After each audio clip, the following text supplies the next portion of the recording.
Salut à tous les amis.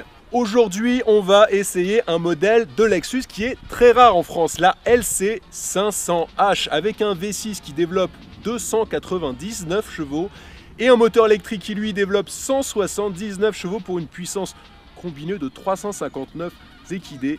Ce modèle Lexus fait vraiment le pari de l'hybridation. Un modèle rare en France, il s'en est vendu quelques dizaines depuis son lancement en 2017. On va voir vraiment s'il tient ses promesses, aussi bien sur l'agrément de conduite que sur le côté dynamique. A tout de suite les amis.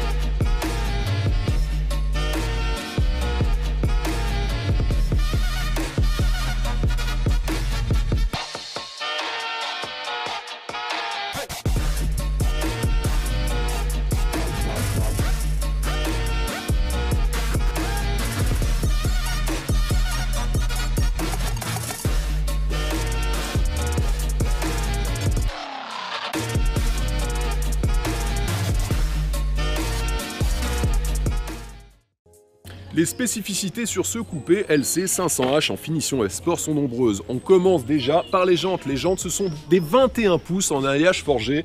Les pneus avant sont en 245 et les pneus arrière sont en 275. Sans oublier bien sûr que cette finition F-Sport bénéficie de 4 roues directrices, mais aussi d'un toit en carbone. Regardez cette finition du plus bel effet, comme toujours chez Lexus. Et pour finir, un petit détail sportif. L'aileron rétractable qui se déploie lorsque vous accélérez le rythme.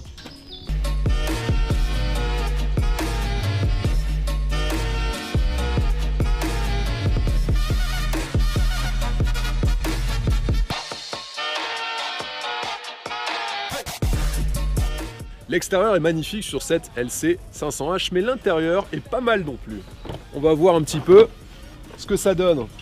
Là sur cette version, on est sur un intérieur complètement rouge, les cuirs sont présents sur le bord des sièges et l'assise et le dossier des sièges est en alcantara. La finition, comme à son habitude chez Lexus, est excellente. On a aussi de nombreuses options de confort très agréables, comme par exemple la climatisation et le chauffage des sièges. Les sièges sont bien sûr électriques. Une console centrale assez large qui vous permet de ranger votre smartphone assez facilement et une ergonomie intérieure parfaite. Lexus a encore tapé très fort et la concurrence peut se faire du souci tant le niveau de finition est excellent. Wow. Sous le capot de cette Lexus LC500H, c'est une motorisation hybride. Un V6 thermique de 299 chevaux pour 35 mètres-kg de couple et un moteur électrique qui lui développe 179 chevaux pour 30 mètres-kg de couple. Au total, la puissance combinée s'élève à 359 chevaux et permet à cette Lexus LC500H d'atteindre le 100 km/h en seulement 4 secondes 9 pour une vitesse maximum de 250 km/h. Malgré ces 2 tonnes, ce coupé est tout de même dynamique, grandement aidé par cette motorisation assez performante pour une hybride. Wow.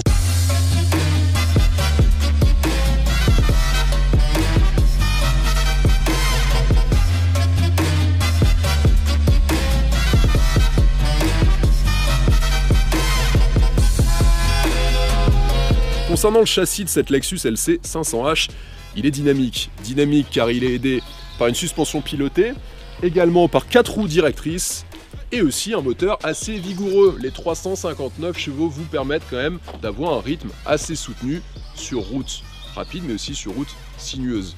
Concernant la boîte de vitesse, c'est une boîte de vitesse à 4 rapports plus un variateur. Alors effectivement, on n'est pas sur des boîtes DKG ou des boîtes extrêmement rapides comme vous pouvez retrouver sur une RS4 ou encore une RS3. Mais pour le coup, elle fait le travail, cette Lexus, et elle le fait bien.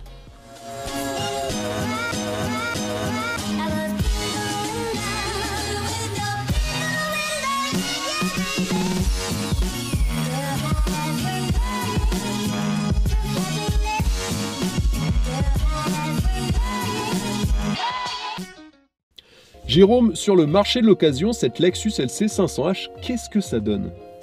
Je t'avoue Nico que sur le marché de l'occasion, ça va être quand même assez rare, vu que forcément en neuf, il y en a eu très peu de vendus. 119 000 € en prix neuf. Dès l'année prochaine, elle va perdre à peu près 20 à 30 000 €. Ok, en seulement un an. Et oui. Bon, ce qui est logique sur une voiture de marché, hein, ouais. Voilà.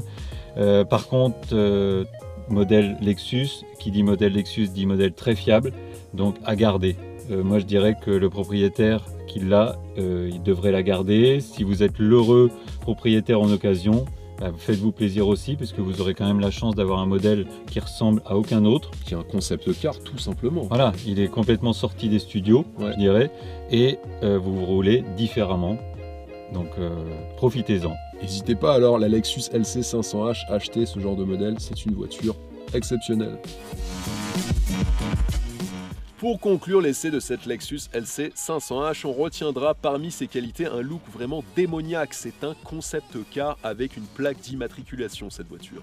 En plus de ça, on a une finition intérieure qui est vraiment très raffinée, une consommation assez contenue, comprise entre 8 et 9 litres au 100 km, et enfin, un moteur qui a pas mal de répondants avec ses 359 chevaux. Parmi ses défauts en revanche, la boîte de vitesse qui est un peu hasardeuse et une sonorité peu envoûtante du moteur thermique V6. Allez, à bientôt les amis sur notre chaîne et surtout n'hésitez pas à vous abonner.